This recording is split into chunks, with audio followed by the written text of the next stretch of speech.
பிரியமானவர்களே, எப்படி இருக்கீங்க? நல்லா இருக்கிறீங்களா? சந்தோஷமா இருக்கிறீங்களா? எதுக்கு சொந்த போய் இருக்கிறீங்க? உங்க கூட ஒருவர் இருக்கிறார்ல, வானத்தையும் பூமி உண்டாக்கின தேவன்.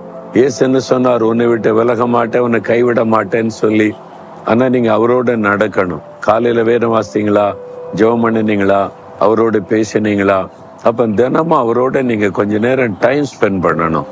அதிகாலை எழும்பணும், பல்லு விளக்கணும், முகம் கழுவணும், ஆண்டுடைய பாத்துல உட்கார்ந்து வசனத்தை அப்படியே ஒரு அதிகாரத்தை வாசித்து கொஞ்ச நேரம் தியானித்து, இயேசுவே என் கூட இருக்கிறதற்காய் ஸ்தோத்திரம், உங்க கூட நான் நடக்கிற அனுபவத்தை தந்ததற்காய் ஸ்தோத்திரம், இந்த நாள் கூட நீங்க என்ன நடத்துங்கன்னு ஒரு ஜெபம் பண்ணிட்டு பாருங்களேன். உங்களுடைய வாழ்க்கை வித்தியாசமா மாறிடும். சில சமயம் ஆண்டவர் மற்றவங்களுக்காக ஜெபிக்க சொல்லுவார்ல, உங்க கூட வேலை பார்க்குறவங்க, தெரிஞ்சவங்க எல்லாருக்காக ஜெபம் பண்ணுங்க. எல்லாருமே இயேசுவோட நடக்கிறவங்களா மாறிட்டா சமுதாயம் ஆசீர்வாதமா மாறிடும்ல. அந்த மாதிரி ஜெபம் பண்ணுங்க.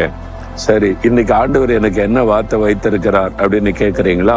யோசுவா 3:7 இன்று அவர்கள் கண்களுக்கு முன்பாக உன்னை மேன்மைப்படுத்துவேன். ஆண்டவர் சொல்றார், என் மகனே, என் மகளே, உன்னை மேன்மைப்படுத்துவேன்.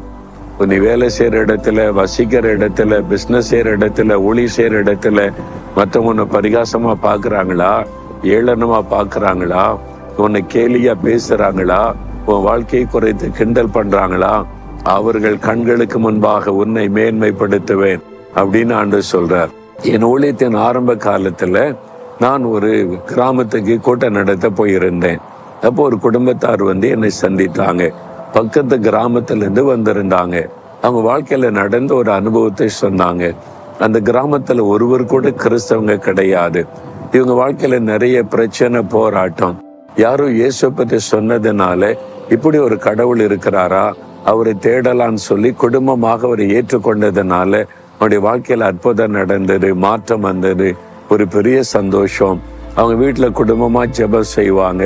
பக்கத்து கிராமத்துல இருக்கிற சர்ச்சுக்கு குடும்பமா போயிட்டு வருவாங்க. அந்த கிராமத்துல இருக்கிற மக்களுக்கு அது பிடிக்கல.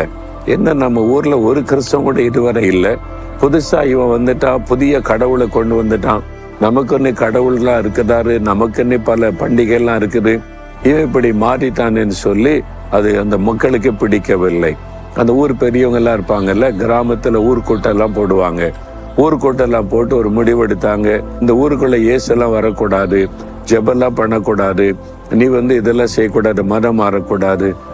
ஐயா, நான் மதம்லாம் மாறல, என் வாழ்க்கையில என் ஆசீர்வாதத்தை இயேசுவை நாங்க சொந்தமாக்கி கொண்டோம். அவர் எங்களை ஆசீர்வதித்திருக்கிறார், நிம்மதி தந்திருக்கிறாரு. நாங்க உங்களுக்கு இடைஞ்சல் கொடுக்கலையே, எங்க பாட்டுல நாங்க தானே ஜெபிக்கிறோம்.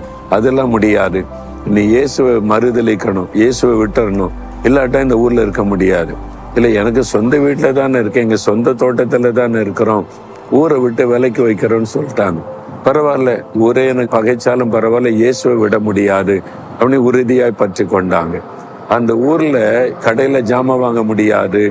இவங்க வீட்டுல என்ன நடந்தாலும் ஊருக்காரங்க யாரும் வரமாட்டாங்க. அந்த ஊர்ல யாருக்கு நன்மை தீமை நடந்தாலும் இவங்க போகக்கூடாது. அதுல பெரிய பிரச்சனை என்னன்னா, அந்த ஊர்ல ஒரு பொதுவான கிணறு, அங்கதான் தண்ணி எடுக்கணும். ஊருக்கே அந்த கிணறு தான் தண்ணி கொடுக்கறது, தண்ணிலாம் எடுக்கக்கூடாதுன்னு சொல்லிட்டாங்க. அதனால கடைக்கு பக்கத்து ஊர்ல இருந்து ஜாமான் வாங்கிட்டு வருவாங்க. தண்ணி தான் மிகப்பெரிய பிரச்சனை. தண்ணி இல்லாம இப்படி வாழ முடியும் பாருங்க. தினந்தோறும் எவ்வளவு தண்ணி அவசியம். பக்கத்து ஊர்ல போய் குடங்குடமா தண்ணி கொண்டு வருவாங்க.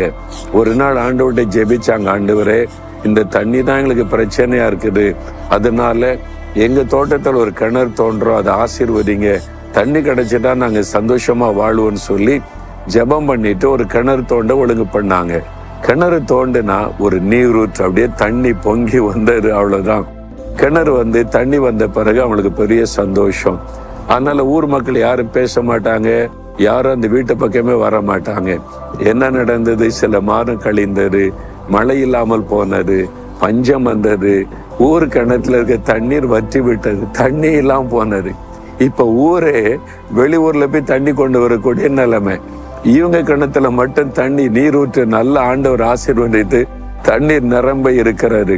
இப்ப ஊரே இவங்களை திரும்பி பாக்குது, இவங்க மட்டும் ஆசீர்வாதமா இருக்காங்க, இவங்க வீட்டுல மட்டும் தண்ணி இருக்குது, நம்ம தானே கஷ்டப்படுகிறோம், நம்ம இவங்களை ஒதுக்கி வச்சோமேன்னு சொல்லி என்ன பண்ணலாம். அதனால ஒரு நாள் கஷ்டப்படுறவங்க ஊரே தேடி வந்தாங்க. அவங்க சொன்னாங்க, உங்களை ஊரை விட்டு தள்ளி வச்சுட்டோம், ஆனா உங்க கணத்துல தான் தண்ணி இருக்குது, இன்னைக்கு ஊரே தண்ணி இல்லாம கஷ்டப்படுது, எங்களுக்கு கொஞ்சம் குடிக்கிறதுக்காக தண்ணி கொடுப்பீங்களான்னு சொன்னாங்க. அவங்க சந்தோஷமா சொன்னாங்க, இது ஆண்டவர் இயேசு கொடுத்த ஆசீர்வாதம், அது எல்லாருக்கும் பொதுவானது, வாங்க எவ்வளவு தண்ணி வேணாலும் எடுத்துக்கொள்ளுங்கன்னு சொல்லி இப்ப ஊரே அவங்கள தேடி வந்துட்டு இருக்கிறாரு. ஆண்டவர் அவருடைய கண்களுக்கு முன்பாக மேன்மைப்படுத்தினார். எனக்கு அன்பானவர்களே, உங்க வாழ்க்கையில நடக்கும். நீங்க வேலை செய்யற இடத்துல, வசிக்கிற இடத்துல, தேவனுடைய பிள்ளைகளாய் இருக்கிறதுனால் அவமானப்படுத்தப்பட்டு சிறுமைப்படுத்தப்படுறீங்களா? அவருடைய கண்களுக்கு முன்பாக கர்த்தர் உங்களை மேன்மைப்படுத்துவார்.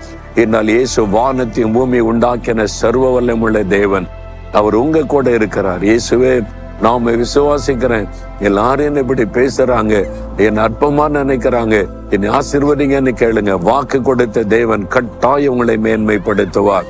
அப்படியே ஜெபம் பண்ணுங்க. ஆண்டவரே, இந்த மகனுக்காக மகளுக்காக ஜெபிக்கிறேன். உம்முடைய நாமத்தை நிமித்தம் மற்றவங்க அற்பமாய், கேவலமாய், கேலியாய், பரிகாசமாய் பேசி அவமானப்படுத்தப்பட்டு கொண்டிருக்கிற இந்த பிள்ளைகளை அவருடைய கண்களுக்கு முன்பாக மேன்மைப்படுத்தும். அவர்களுக்கே ஆசீர்வாதமாக இவர்களை மாற்றும். ஆண்டவர் அப்படி ஆசீர்வதித்தை மேன்மைப்படுத்துகிறதற்காய் ஸ்தோத்திரம், ஸ்தோத்திரம். இயேசுவின் நாமத்தில் ஜெபிக்கிறோம். ஆமேன், ஆமேன்.